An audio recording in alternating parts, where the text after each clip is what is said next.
បាទសូមជម្រាបសួរបងប្អូនអ្នកគ្នាថ្ងៃនេះបងសូមធ្វើបទបង្ហាញពីបរិយាសានីគម្រោងថ្មីដូចបងបានឃើញអញ្ចឹងម៉ូទ័សនេះចេញថ្មីទៀតហើយអាប់ដេតទីមុនតិចមែនប៉ុន្តែម៉ូទ័សស្អាតប្លែកគម្រោងថ្មីចេញ310ល្វែងបងចង់ដឹងថាផ្ទះស្អាតឬក៏មានតម្លៃបែបណាបងអាចចូលមើលខាងក្នុងជាមួយបងតបបាន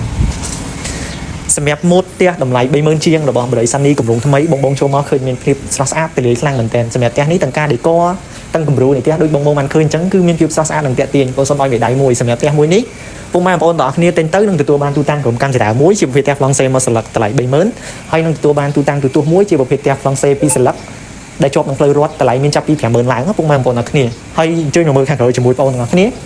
សម្រាប់បន្ទប់ខាងក្រោយនេះវិញគឺជាបន្ទប់ផ្ទះបាយពុកម៉ែបងប្អូនទាំងអស់គ្នាសម្រាប់បន្ទប់ផ្ទះបាយផ្ទាល់ក៏មានភាពស្រស់ស្អាតដូចគ្នាសម្រាប់នៅក្នុងបន្ទប់ផ្ទះបាយនេះមានលក្ខណៈទូលាយស្រស់ស្អាតមានថែមជូនទូតាំងផ្ទះបាយលើក្រោមមួយឈុតមានថ្មម៉ាត់មានអីចឹងពុកម៉ែបងប្អូនទាំងអស់គ្នាត្រាននៅលើស្អាតទីតាំងល្អមុតដេក័រទូលាយល្អហើយបរិយាកាសល្អទៀតបើសិនជាពុកម៉ែបងប្អូនទាំងគ្នាទិញបានផ្ទះកែងបងសូមបន្ថែមចំណុចល្អមួយទៀតបានប្រអួតនៅខាងគៀននេះមួយទៀតហើយសាច់នឹងខាងក្រោយនេះផ្ទះសល់ចាប់ពី1ម៉ែត្រឡើងទៅបងផ្ទះយើងចាក់ស្ដែងនេះសល់បាន2ម៉ែត្រចឹងទូលាយល្អសម្រាប់ជន់តដីតបងសូមធ្វើការបង្ហាញពីបន្ទប់ទឹកមួយដែរសម្រាប់ជន់តដីនេះយើងមានបន្ទប់ទឹកមួយហើយបន្ទប់ទឹករបស់យើងផ្ទាល់គឺយើងក្រាលដោយថ្មក្រូស្ងួតសុំទោសយើងក្រាលដោយក្រូស្ងួតចឹងងាយនឹងស្ងួត